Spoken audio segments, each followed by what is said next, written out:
She was the cautionary tale of the family, the could-have-been sister.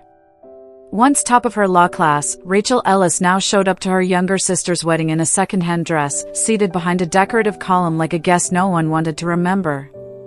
Savannah, the bride, had it all: beauty, wealth, and a new husband who was rising fast through the ranks of the district attorney's office. Rachel? She was a single mom, quietly raising her daughter, working as a courthouse clerk. To everyone in that grand ballroom, she was a footnote in someone else's success story.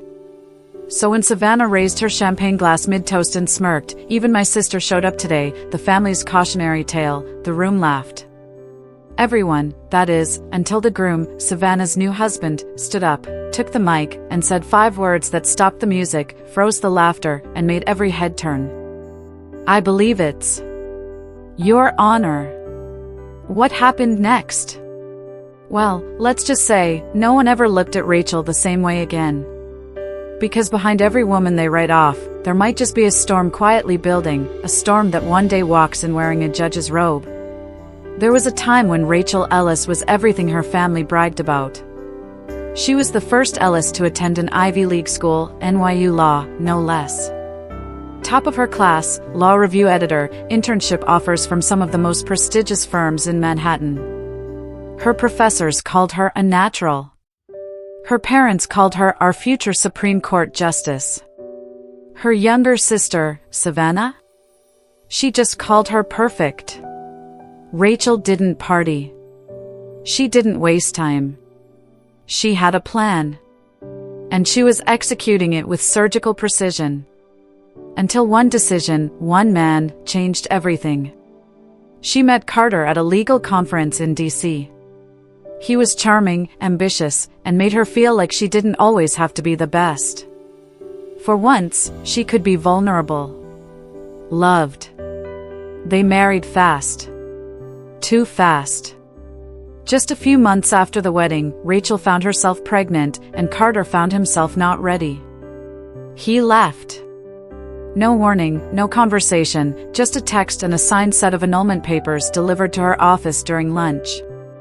Rachel was 7 months pregnant. Alone.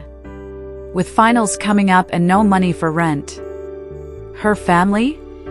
Disappointed. Her mother told her, "You had everything. You threw it away." Her father just shook his head. And Savannah? She bloomed in the shadow Rachel left behind. Rachel gave birth to Olivia in a rented studio apartment over a bakery. Her diploma was never framed. Her bar exam never taken. She put law school on pause for now, but deep down, she feared it might be forever. Instead of courtrooms and closing arguments, she learned about formula brands, Medicaid lines, and how to soothe a colicky baby at 3 a.m. She traded power suits for thrift store cardigans and job interviews for diaper coupons. No one said it to her face, but she could feel it. She'd gone from being the family's golden child to its quiet embarrassment. Over the years, family gatherings turned into reminders of what she'd lost. Her mother would introduce Savannah as our rising star, and Rachel as well. She's doing her best. Sometimes they forgot to invite her at all. But what no one saw, what no one asked about, was what Rachel was building in silence. Because behind the exhaustion and modest clothes was still a razor-sharp mind. Behind every packed lunch and school drop-off was a woman who never gave up. They just stopped seeing her.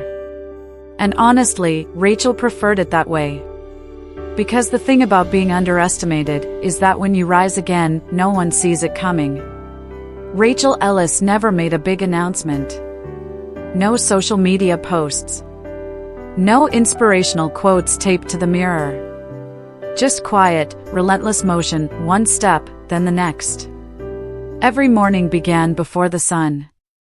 She'd prep Olivia's lunch, iron her school uniform, and make a pot of strong coffee while reviewing case law summaries in the kitchen, using a highlighter that barely worked. By 7:30, Olivia was out the door with a kiss and a banana muffin in hand, and Rachel was headed downtown to the courthouse.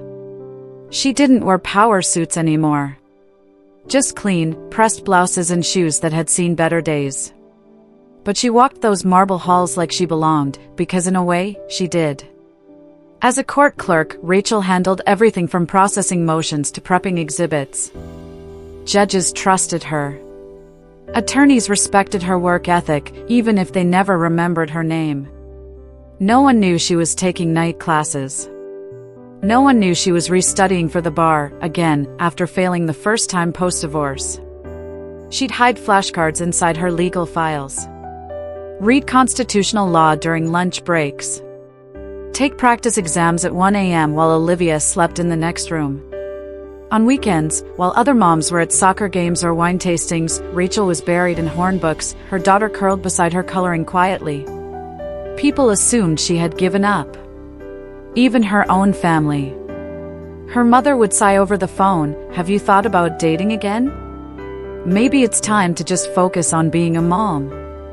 As if being a mom and being a woman with dreams were mutually exclusive. Savannah, always quick with a dig cloaked in concern, once joked at Thanksgiving, "Rachel still thinks she's going to be a lawyer. Isn't that adorable?" Rachel smiled. She always smiled. Because the truth was, yes. She still thought she was going to be a lawyer. More than that, she was going to be a judge. She didn't need anyone to clap for her. She needed no recognition. No validation. Just time, grit, and the sound of Olivia's sleepy voice each night whispering, "You're the smartest person I know, Mom." That was enough. And so she persisted. Through fatigue that made her bones ache. Through holidays spent alone. Through birthdays where the only gift she could afford for her daughter was a homemade scavenger hunt and a library card. She kept going. Because Rachel Ellis wasn't broken. She was rebuilding. Not loudly. But brick by brick. And when the time came, when she finally passed that bar exam and opened the letter with shaking hands and tear-filled eyes, there was no champagne, no fancy dinner. Just a quiet exhale, a whispered "we did it," and the knowledge that every sacrifice had brought her one step closer. Closer to the courtroom. Closer to her purpose. Closer to the moment she would no longer be invisible. The venue was breathtaking, Riverstone Hall, a historic estate wrapped in ivory roses and rented pride. Crystal chandeliers sparkled like judgmental eyes. Waiters in white gloves passed trays of champagne to guests in designer gowns and $1,000 suits. Rachel arrived in a navy dress she'd bought secondhand but tailored just enough to fit right. Olivia, in a pale blue dress with hand-sewn beads, clutched her mother's hand with quiet awe. "It looks like a fairy tale," she whispered. Rachel smiled. "Let's remember it that way." Inside, the reception hall was arranged with brutal hierarchy. The head table stretched like royalty's throne. Immediate family up front. Friends and influencers scattered across the center. At the very back, near the emergency exit and partially blocked by a decorative column, was table 18. That's where Rachel and Olivia were seated. With strangers. When she found her name card, misspelled, it stung. But she said nothing. Olivia deserved a magical evening. And Rachel had learned to swallow pride like medicine, bitter, necessary. Throughout dinner, no one came to speak with her. Not her parents. Not Savannah. Not the cousins who once begged her for college essay help. They glanced. Whispered.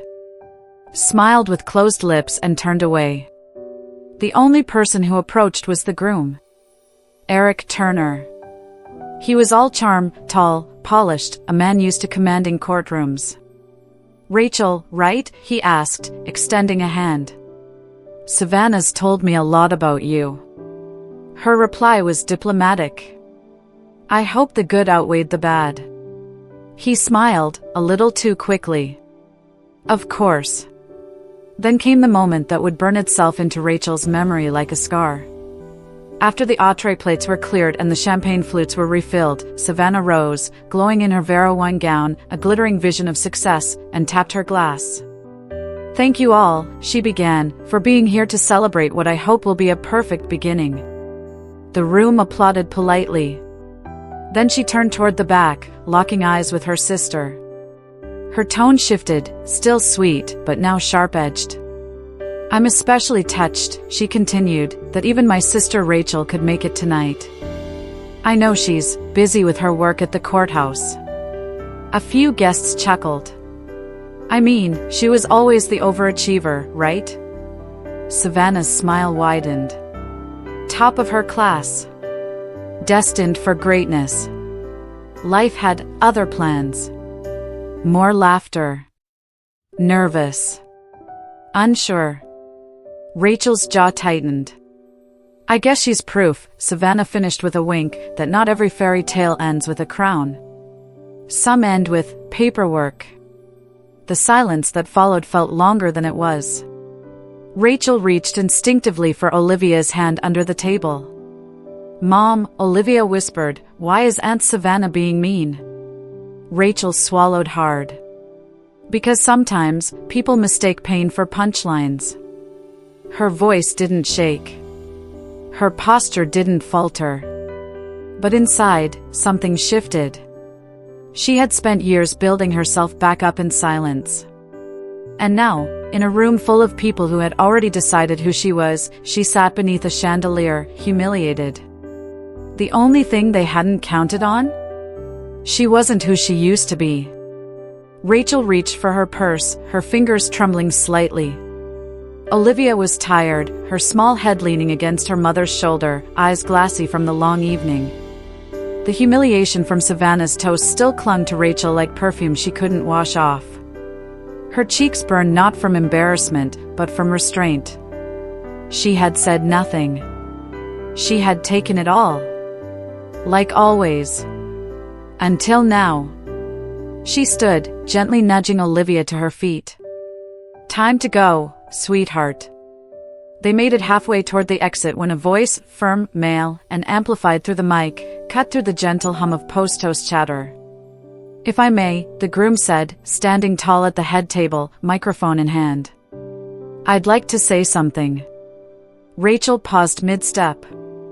The room stilled. Savannah turned toward her husband, clearly confused. "Eric?" He didn't look at her. He looked straight at Rachel. "Actually," he continued, "I'd like to say something to someone very important in this room." Now all eyes were on him. And then, on her. "Your Honor." The two words struck the air like thunder. Gasps erupted from the crowd. Utensils clattered. Someone audibly whispered, "She's a judge?" Eric continued, his voice steady. "What most of you don't know, what even my own wife didn't know, is that Rachel Ellis was sworn in 3 days ago as the youngest appointed judge in our district." The silence that followed wasn't awkward, it was reverent. Rachel stood frozen, her hand protectively on Olivia's shoulder. "She passed the bar while working full-time and raising a child alone," Eric said. "She's presided over 2 hearings already, including one I was present for, and her decisions were sharp, fair, and rooted in a depth of understanding few ever reach." Rachel's mother, seated near the front, turned white. Savannah's face flushed with a cocktail of disbelief and sudden, crumbling ego. "She never asked for praise," Eric said, glancing around the room. "She never flaunted her journey. But tonight, while we're applauding what looks like success, let's not forget what real success looks like." He motioned toward Rachel. "It looks like grace under fire. Strength in silence. And resilience you can't fake in family photo albums." Rachel's throat tightened. She hadn't asked for this. Hadn't wanted her moments stolen by champagne speeches or backhanded compliments. But now, as she stood under the ballroom lights, no longer in the shadows, something in her began to lift. Olivia tugged her sleeve and whispered proudly, "They all know now, Mom." Rachel smiled down at her daughter, then looked up, shoulders square, chin high. For once, the room wasn't laughing at her. They were looking at her. Really looking. Not as the forgotten sister. Not as the family failure. But as someone who had become everything they said she'd thrown away. And more. The ballroom didn't erupt into applause. It didn't need to. The silence was louder. Eric placed the mic back down on the table, his job done. Savannah stood beside him frozen, her mouth slightly open, unsure whether to speak or disappear. Rachel didn't move for a beat.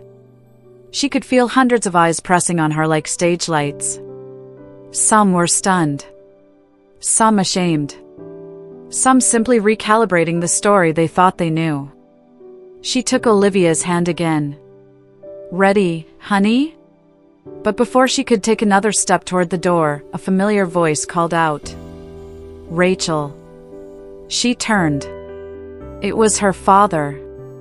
He had risen from his seat, his napkin still clutched in his hand, his voice softer than she remembered. "We didn't know," he said simply. "I didn't know. I'm proud of you." Behind him, her mother looked like she'd swallowed a marble. Her fingers gripped her wine glass, knuckles white. But even Margaret Ellis couldn't fake her way out of this moment. Not when the entire guest list had just witnessed the daughter she treated like a disappointment revealed as a judge. Rachel gave her father a polite nod. "Thank you," she said. "Nothing more. Nothing less." Then Savannah stepped forward. Her heels clicked across the marble like a guilty heartbeat. She stood in front of Rachel, but couldn't quite meet her eyes. "I didn't mean to," she started. Rachel held up a hand. "Savannah, it's your wedding. Let's not pretend to fix everything tonight." That stopped Savannah cold. But then Rachel leaned in, her voice calm, controlled. "I came here to celebrate you. I didn't expect anything else. I certainly didn't need anyone's approval." Savannah blinked, unsure whether she'd just been forgiven or dismissed. Maybe both. Olivia tugged at her mother's hand again, sensing the moment was ending. Rachel turned to leave. And this time, no one stopped her. As she passed rows of tables, guests stepped aside like royalty was walking through. One woman from the local bar association nodded respectfully. A junior attorney from the DA's office murmured, "Congratulations, Judge Ellis." Even the DJ, unsure what music to cue up next, just stood in silence. Rachel didn't smile. She didn't wave. She simply walked, shoulders back, spine straight, head held high. Because there was no need to clap back when the truth had already spoken for her. No need for revenge when respect had been reclaimed. No need to correct anyone when they now saw her clearly. At the exit, Olivia squeezed her hand. "Does this mean you won, Mom?" Rachel glanced back at the glittering ballroom. At the family that never believed in her. At the people who had written her off, only to now rise when she walked by. She smiled softly. "No, sweetheart. It means I never stopped showing up." And then she walked into the night, leaving behind not just the wedding, but every false narrative they ever wrote about her. The night air was cool against Rachel's skin as she stepped outside, the lights of Riverstone Hall fading behind her. Olivia walked beside her, sleepy but beaming, still buzzing from the moment the crowd had learned who her mother truly was. They reached their old sedan, dusty but dependable. As Rachel opened the door, she caught her reflection in the side mirror, hair a little windblown, eyes a little red, lips pressed tight. But what she saw wasn't exhaustion. It was strength. Earned, not inherited. She settled into the driver's seat, Olivia curling up with a soft yawn in the back. The silence wrapped around them like a blanket, heavier than any applause, louder than any insult. Rachel rested her hands on the steering wheel but didn't start the engine just yet. She stared out across the dark horizon, then let the weight of the evening sink into her chest, not the humiliation, but what had come after. The redemption. The shift. The quiet reclamation of her narrative. For years, she'd been talked about like she was a tragedy. A misstep. A warning. But tonight, no one spoke over her. No one dismissed her. And she hadn't needed to raise her voice once. Sometimes, the biggest wins don't come with trophies or fanfare. They come in restraint. In showing up. In holding your ground while others lose theirs. They come when you don't swing back, but instead, stand taller. She turned to look at Olivia, now nearly asleep, her little hand still wrapped around the small plastic flower basket she'd clutched during the ceremony. Rachel whispered into the dark, not for her daughter, but for herself. Sometimes, the biggest wins come in silence. And dignity speaks louder than revenge. She started the engine. And as they pulled away from the country club, from the stares, from the whispers, from the expectations that never fit, Rachel Ellis smiled for the first time that night. Not because they finally saw her, but because she had never needed them to. She had already won. Long before the mic drop. Long before the crowd gasped. She'd won every night she stayed up studying while Olivia slept. She'd won every time she bit her tongue when they mocked her. She'd won every time she showed up, for herself, for her daughter, for a dream she refused to bury. And now, as headlights cut through the night and the road opened before her like a promise, she knew one thing for certain. This was just the beginning.